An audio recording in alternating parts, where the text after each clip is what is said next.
실제로는 마스트 검사는 흡입 알레르기에 대해서 검사에서 의미가 매우 크다고 보시면 특히나 애완동물을 키울 때는 마스트 검사를 꼭 하셔야 돼요. 그리고 아주 영아 같은 경우는 인문학 핵 검사를 통해서 구체적으로 알레르기 항목을 알아내는 것도 매우 중요하죠. 성인 아토피 같은 경우는 음식물에 대해서 분명히 가려야 되기 때문에 지연성 알레르기 검사 IgG4 검사를 하는 게 매우 중요하다고 보시면 될 것 같아요.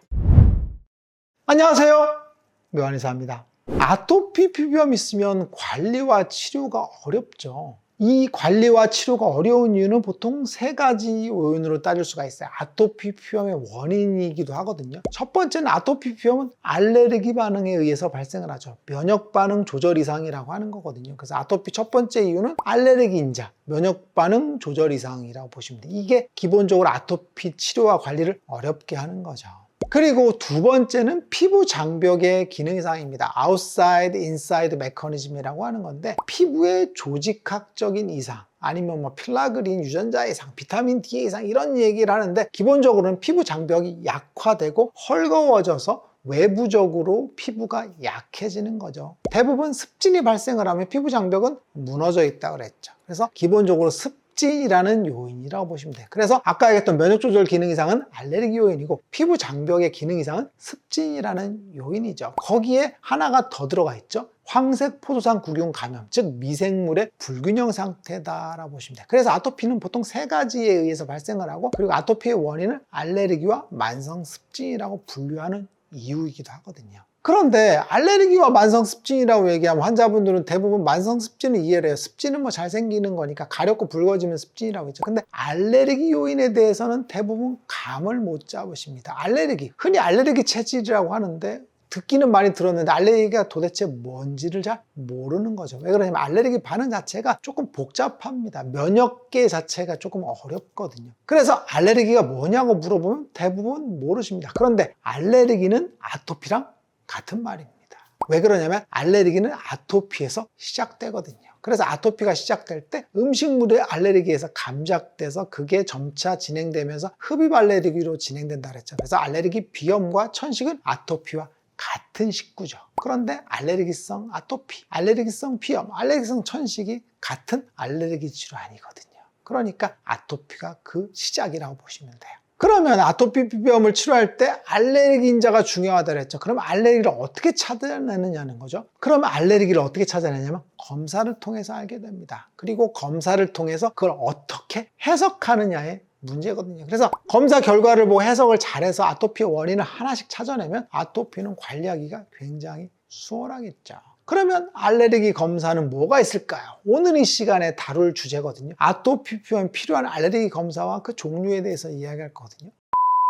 첫 번째는 스킨 프릭 테스트라고 해서 시약을 피부에 떨어뜨려서 피부를 살짝 찌릅니다. 그러면 피부가 반응을 합니다. 그래서 피부의 반응 검사를 하는 거죠. 두 번째는 인트라더말 테스트라고 해서 피부에 시약을 직접 주사를 하는 겁니다. 그래서 그 반응도를 보는 거죠. 그리고 스킨 패치 테스트라고 해서 시약이 묻은 패드를 피부에 딱 붙여서 반응을 보는 거죠. 앞에서 얘기했던 세 가지는 피부에 대한 테스트라고 보시면 돼요. 왜? 알레르기 반응이 피부에서 반응을 해야만이 아토피화 되거든요. 그런데 피부에서 반응을 안 하면 아토피 피부염은 아닌 거죠. 그러니까 피부의 반응도를 따져보는 게 바로 스킨 테스트 겁니다. 그런데 알레르기는 기본적으로 항원 물질이 유입되는 거죠. 그래서 근본적으로는 스킨 테스트가 있지만 더 중요한 테스트가 세 가지가 있습니다. 첫 번째는 마스트 검사입니다. 마스트 검사. 보통 아토피가 있으면 가장 많이 하는 검사가 마스트 검사죠. 알레르기 항원 특이 면역 글로불린 E 항체 검사라고 하는 거거든요. 그래서 임무노글로불린 E 항체 검사라고 보통 얘기하거든요. 그래서 IgE 검사라고 보시면 돼요. 그래서 92가지 검사를 통해서 검사하는 건데, 흡입 알레르기랑 음식 알레르기를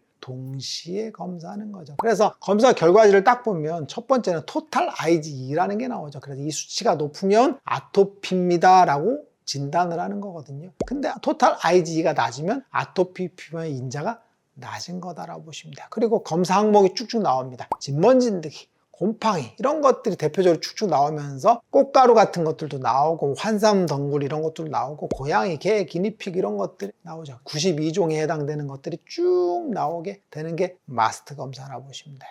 그런데 마스트 검사 결과를 보고 환자분들이 가장 크게 오해하는 게 뭐냐면, 마스트 검사에서는 진먼진드기, 곰팡이, 애완동물 이런 게 나오고, 그리고 음식물이 나옵니다. 근데 음식물 종류도 쭉 나오는데 이걸 먹어야 될지 말아야 될지 고민하시거든요. 그런데 마스트 검사에서 나온 음식물 검사는 특이도가 전혀 없습니다.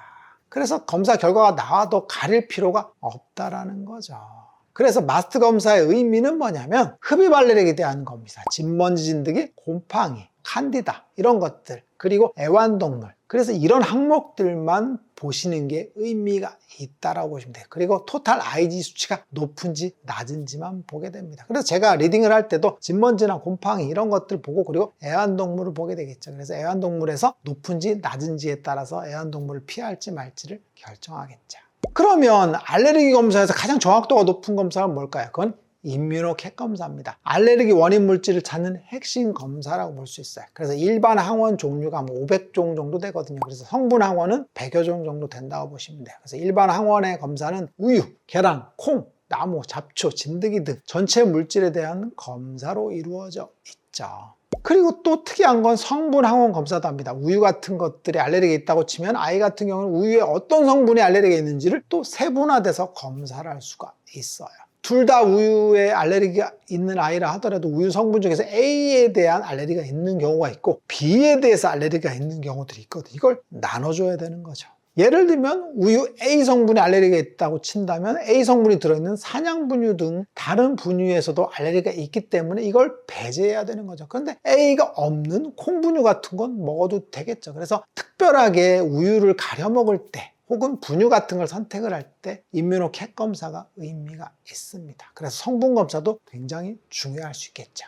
그리고 제가 아토피 피부염을 치료할 때, 특히 성인 아토피를 치료할 때 음식물에 대한 알레르기를 검사를 꼭 해오라고 하거든요. 왜 그러냐면, 음식물에 대해서 검사하기가 마스트 검사는 의미가 없다 그랬죠. 그리고 임뮤노 캣 검사도 성인을 하기가 어렵습니다. 그래서 음식물 알레르기에 대해서 검사를 하게 되는데, 이때 필요한 게 지연성 알레르기 검사입니다. IG4 검사거든요. 그런데 이 검사에 대해서 찾아보시면 나오겠지만 신뢰도가 떨어진다, 의미가 없다라는 부정적인 이야기들이 좀 많죠. 그런데 실제로는 저는 임상에서 요거를 많이 쓰고 있거든요. 그래서 하지 말아야 된다는 의견도 있고 해도 된다는 의견도 있는데 실제로는 검사를 많이 하고 있기는 해요. 근데 이게 어떻게 해석하느냐에 따라서 굉장히 중요한 관리 방법일 수가 있습니다. 우선 지연성 알레르기 검사를 알기 위해서는 마스트 검사랑 지연성 알레르기 검사의 차이에 대해서 알아야 되거든요. 마스트 검사는 IgE 검사로서 총 IgG 중에서 10% 정도 미만에 해당되는 거거든요. 그래서 주로 꽃가루나 진드기, 애완동물 같은 흡입 알레르기에 대해서 특화되어 있다고 보시면 돼요. 그런데 IgG 검사는 IgG의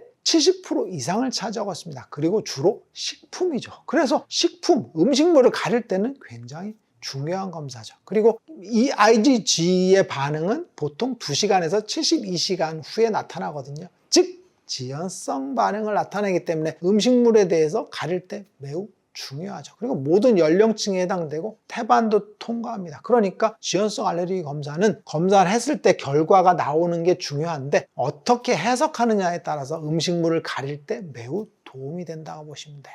그러면 IgG 검사를 했어요. 근데 결과가 쭉 나옵니다. 굉장히 많이 나오거든요. 보통 이제 코리안 패널 90종이 있고 막 200종 넘는 게 있는데 보통 90종만 해오라고 하거든요. 그래서 90종만 가리면 되는데 여기 핵심 포인트는 뭐냐면 8대 알레르기 음식과 관련된 것을 중심으로 가려야 된다는 겁니다. 보통 IgG 검사를 해보면 과일도 나오고 하거든요. 근데 저 같은 경우는 과일은 다 먹어도 된다고 합니다. 그런데 8대 알레르기 음식 중에서 뭔가 나왔을 때는 그거는 그 결과 수치를 굉장히 중요하게 해석을 하고 그걸 못 드시게 하는 겁니다. 근데 어떻게 못 먹게 하냐면 카테고리별로 못 먹게 합니다.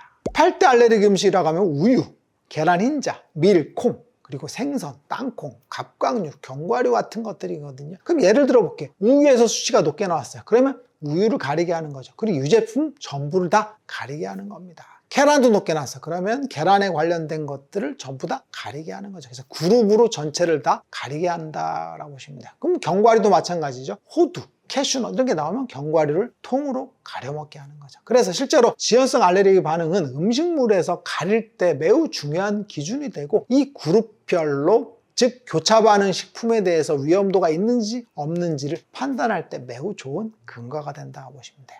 오늘 시간에는 아토피 피부염의 알레르기 검사에 대해서 한번 알아봤어요. 알레르기 검사는 종류가 많죠. 뭐 스킨 검사들이 있고, 그리고 마스트 검사가 있고, 임뮤노캣 검사가 있고, 지연성 알레르기 검사가 있습니다. 실제로는 마스트 검사는 흡입 알레르기에 대해서 검사에서 의미가 매우 크다고 보시면 돼요. 특히나 애완동물을 키울 때는 마스트 검사를 꼭 하셔야 돼요. 그리고 아주 영아 같은 경우는 임뮤노캣 검사를 통해서 구체적으로 알레르기 항목을 알아내는 것도 매우 중요하겠죠. 그리고 성인 아토피 같은 경우는 음식물에 대해서 분명히 가려야 되기 때문에 지연성 알레르기 검사 IgG4 검사를 하는 게 매우 중요하다고 보시면 될 것 같아요. 묘안의사에 궁금한 것 있으면 댓글 남겨주세요. 영상을 통해서 답변하겠습니다. 빠잉.